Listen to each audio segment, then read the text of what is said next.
तो बेटा ये भी एक मोस्ट इम्पॉर्टेंट एनसीईआरटी की प्रॉब्लम है। मान के चलिए ऑल रेजिस्टेंसेस यहाँ पे है are of 1 ohm, find equivalent resistance between A and B, है ना। तो ये भी एक क्वेश्चन कि यहाँ सारी की सारी रेजिस्टेंस जो है 1 ओम की है, मतलब जितनी भी रेजिस्टेंस इसमें लगी हुई हैं 1 ओम की है। तो ये एक इनफाइनाइट लैडर आ रहा है कि रेजिस्टेंस ख़त्म नहीं हो रही है, इनफाइनाइट तक जा रहे हैं। इस टाइप के प्रश्न में आपने क्या करना, एक जहाँ पे ये देखना कि देखिए ये एक यूनिट है और आपने इसी यूनिट को बार बार रिपीट कर रहे हैं, same unit same unit same unit same unit, तो पूरा एक लैडर बन रही है पूरी। तो इसकी टाइप के क्वेश्चन में आपने क्या करना है कि मान के चलिए कि जितनी भी इन्फिनाइट रेजिस्टेंस आ रही है उनकी टोटल रेजिस्टेंस जो है वो आर लेके चलते हैं। Let total resistance of the network is R except 1 unit. तो एक यूनिट को छोड़कर टोटल रेजिस्टेंस जो है वो आर हो गए, है ना। तो अब देखिए इतनी ज़्यादा रेजिस्टेंस को मिला के अगर आर बन रहा है, उस आर में मैं 2 रेजिस्टेंस, ये 3 रेजिस्टेंस अगर और ऐड कर देता हूँ तो रिजल्ट तो चेंज होने वाला है ही नहीं। जैसे मैं आपको बोलता हूँ कि मान के चलिए समुंदर में पूरा इतना पानी है ना, तो उसमें 2-3 बाल्टियाँ और डाल देंगे, मैं बोलूँगा कितना है तो हम बोलेंगे इतना ही रहा।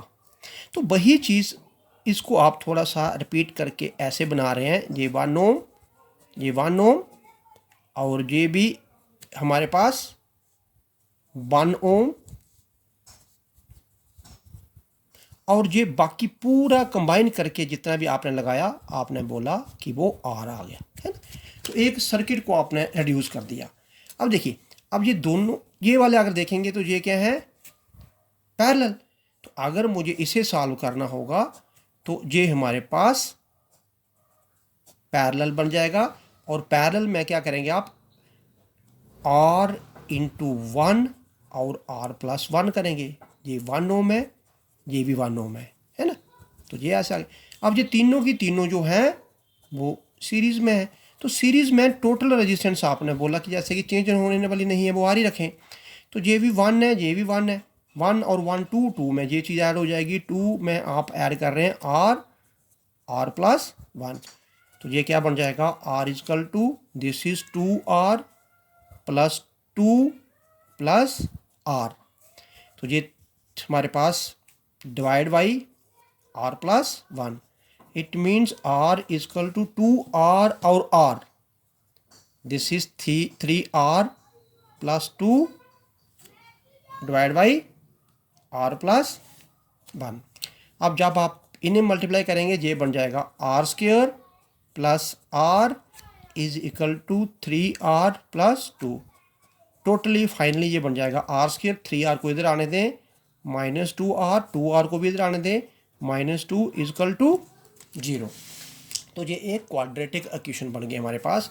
अब देखो इसे कैसे सॉल्व करेंगे, तो इसमें अंडरूट क्या आने वाले हैं आपके आर माइनस बी क्या है -2 plus minus B square, it means -2 का स्क्वेयर, -4A1 जहाँ पे और C यहाँ पे -2 डिवाइड बाई 2A जहाँ पे 1। तो ये क्या बन जाएगा 2 प्लस माइनस ये आ जाएगा 4 और 4 इंटू 2 8 डिवाइड बाई 2। तो आर हमारे पास क्या बन जाएगी रेजिस्टेंस, तो this is 2 plus minus 8 plus 4 12 upon 2। तो ये आ गया 2 plus minus under root 12, it means under root 12 2 under root 3, है ना। तो 2 को मैं बाहर लिख दूँ तो अंडरूट 12 को 2 अंडरूट 3 अपॉन 2, 2 को अगर कॉमन लें कैंसिल हो जाएगा, ये बन जाएगा 1 प्लस माइनस अंडरूट 3, है ना। सिंस आर जो है नेगेटिव में is not in negative, resistance negative में नहीं होती, देयरफॉर आर हमारे पास ये √3 वाला आ जाएगा 1 + 1.73, तो रेजिस्टेंस 2.73 ओम। तो ये हमारे पास एक रेजिस्टेंस का फार्मूला बन गया। तो नेक्स्ट क्वेश्चन कुछ इस तरीके का है कि ये जो क्यूब जो है ना, ये 12 equal resistance means equal conductor जिसकी रेजिस्टेंस जो है आर है उसका बना हुआ है। तो आपको क्या करनी है, रेजिस्टेंस इक्विवेलेंट निकालनी है between A and B terminal. कभी A and B terminal diagonally opposite, कभी ये ए और बी इधर होते हैं, कभी एक ए और बी यहाँ पे है ना, एक क्यूब के क्रॉस ये। तो इस तरीके के 2-3 टाइप के क्वेश्चन पूछे जाते हैं, आप निकालें। जहाँ पे हमने ए और बी आप देख रहे हैं ये 1 2 3 4 है ना, 5 6 7 8 9 10 11 और कौन सी बच गई हमारे पास 12 रेजिस्टेंस होनी चाहिए पूरी। 1 2 3 4 5 6 7 8 9 10 11 12, ठीक 12 रेजिस्टेंस जो है उसका ये क्यूब बनाया गया है। तो मान के चलो सभी रेजिस्टेंस जो हैं वो आर, और आपको क्या करना है ए बी के अक्रॉस जो है उसकी नेट रेजिस्टेंस निकालनी है। तो इस टाइप के क्वेश्चन किरचॉफ्स लॉ लगा के तो बहुत सिंपल हो जाएंगे। मान के चलो कि अभी तक हमने किरचॉफ्स लॉ नहीं पढ़ा हुआ है, तो हम इस टाइप के क्वेश्चन को कैसे सॉल्व करेंगे। अब जरा ये मान के चलें कि हमारे पास जहाँ से कोई करंट जो है वो आई गया, ये करंट इधर भी जाएगा, इधर भी जाएगा, इधर भी जाएगा, है ना, और इधर पहुंचकर करंट फिर कुछ करंट इधर चला जाएगा, डिवाइड हो गया। इस पॉइंट पर भी करंट डिवाइड हो जाएगा, है ना। तो मैं थोड़ा सा इसको हाईलाइट करने के लिए एक कोई डिफरेंट, तो देखिए इस पॉइंट पे करंट डिवाइड हो जाएगा, इस पॉइंट पे करंट डिवाइड हो जाएगा, और जो करंट इधर आया तीसरी आर में वो इस पॉइंट पे करंट डिवाइड हो जाएगा, ठीक है। तो हमने क्या किया इधर कि कुछ सर्किट इस तरीके से बनाना चाहा कि मान के चलिए कि ये पॉइंट हमारे पास ए पॉइंट के बाद करंट जो है इस पॉइंट को मैं क्या बोलता हूँ, सपोज कि नंबर 1 पॉइंट बोलता हूँ, और इस पॉइंट को नंबर 2 पॉइंट बोलता हूँ, इस पॉइंट को नंबर 3 पॉइंट बोलता हूँ। तो क्या गया, कुछ करंट जो है किस तरफ गया, नंबर 1 की तरफ गया, कुछ करंट जो है किस तरफ गया, नंबर 2 की तरफ गया, और कुछ करंट जो है इस रेजिस्टेंस में आया जिस रेजिस्टेंस को मैंने 3 बोला। अब आप देख रहे हैं 1 पे भी 2 पार्ट्स में करंट गया, एक तो करंट गया मान के चलो 4 में, और एक करंट जो है मान के चलिए कि इस पॉइंट को मैं 5 बोल रहा हूँ। तो 1 का करंट एक 4 में गया, एक 5 में गया, है ना, तो ये 1 है ना। अब ऐसे करें, इसका करंट भी 2 पार्ट्स में डिवाइड कर रहे हैं आप, तो 1 का करंट एक गया 4 की तरफ और एक गया 5 की तरफ, मैंने ये कर दिया। अब 2 का करंट भी डिवाइड हो रहा है, इधर पहुंचकर एक तो 4 की तरफ जा रहा है, एक मान के चलो 6 की तरफ चला गया। तो 2 का करंट भी मैं डिवाइड कर रहा हूँ, एक करंट 4 की तरफ और एक करंट 6 की तरफ, है ना। और ये 3 पे जो करंट था ये करंट भी डिवाइड हो रहा है ना, एक तो 5 की तरफ जा रहा है आप देख रहे हैं, तो ये 5 की तरफ, और एक करंट जो है मान के चलो 7 की तरफ चला गया, ये 7 की तरफ चला गया, ठीक है।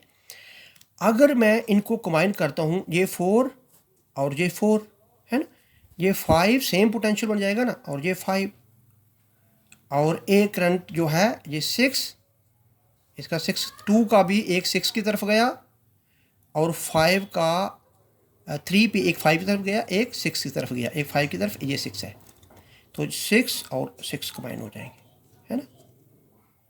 तो ये फाइनली ये वाले पॉइंट कौन से बन रहे हैं, ये वाले पॉइंट 4, ये वाला पॉइंट 5 और ये वाला पॉइंट 6।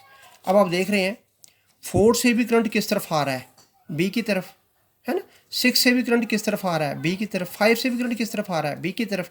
तो 4 से भी फाइनली करंट बी में गया, 5 से भी फाइनली करंट बी में गया, और 6 से भी फाइनली करंट बी में गया, और बी में वही करंट फिर कंबाइन होके वो करंट आई हो जाएगा।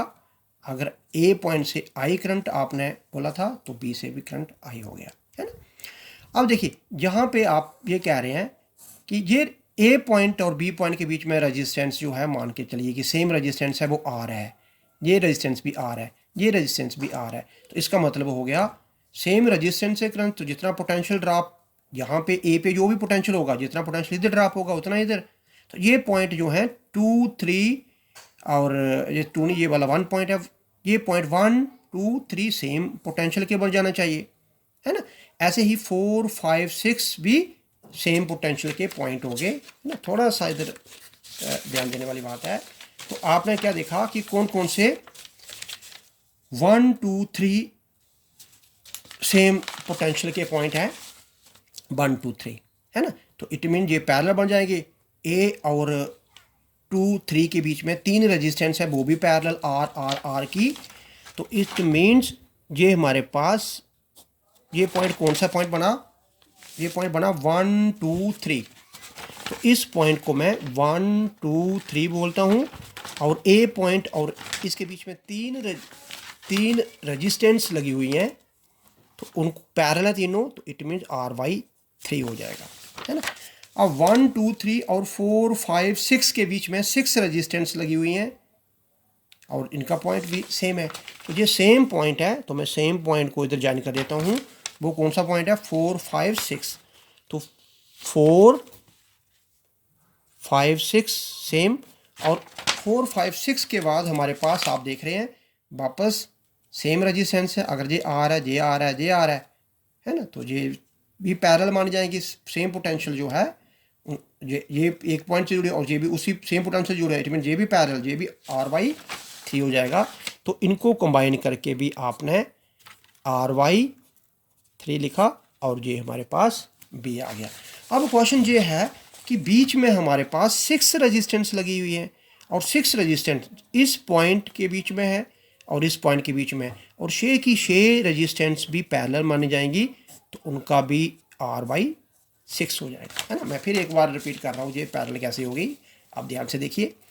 ये सेम पोटेंशियल है, सेम पोटेंशियल और ए का पॉइंट, इट मीन इसका एक एंड ए पे है, एक 1 पे है, इसका एक एंड ए पे है, एक 2 पे है, 2 और 1 का पोटेंशियल बराबर है, इट मीन ये भी पैरेलल और ये भी पैरेलल। और इसका पोटेंशियल सभी ये 6 की 6 रेजिस्टेंस, एक जो है इधर है, एक किधर है, सभी सेम पोटेंशियल पे इधर, इधर भी सेम, तो ये भी पैरेलल मानी जाएंगी। जब ये भी पैरेलल हुई तो पैरेलल में उनको जब ऐड किया तो RY6 हो जाएगा। अब आप देख रहे हैं यहाँ पे ये तीनों के तीनों कैसे हैं, सीरीज़ में। तो सीरीज़ में तो कैसे ऐड करेंगे, direct sum, it means RY3, RY6, RY3। अगर हम LCM 6 लें तो ये बन जाएगा 2R और ये भी बन जाएगा 2R, तो ये बन जाएगा 5/6R, है ना। तो ये हमारे पास फाइनल रिजल्ट आ जाएगा। तो इस टाइप की प्रॉब्लम को हम ऐसे डील करते हैं। Thank you very much.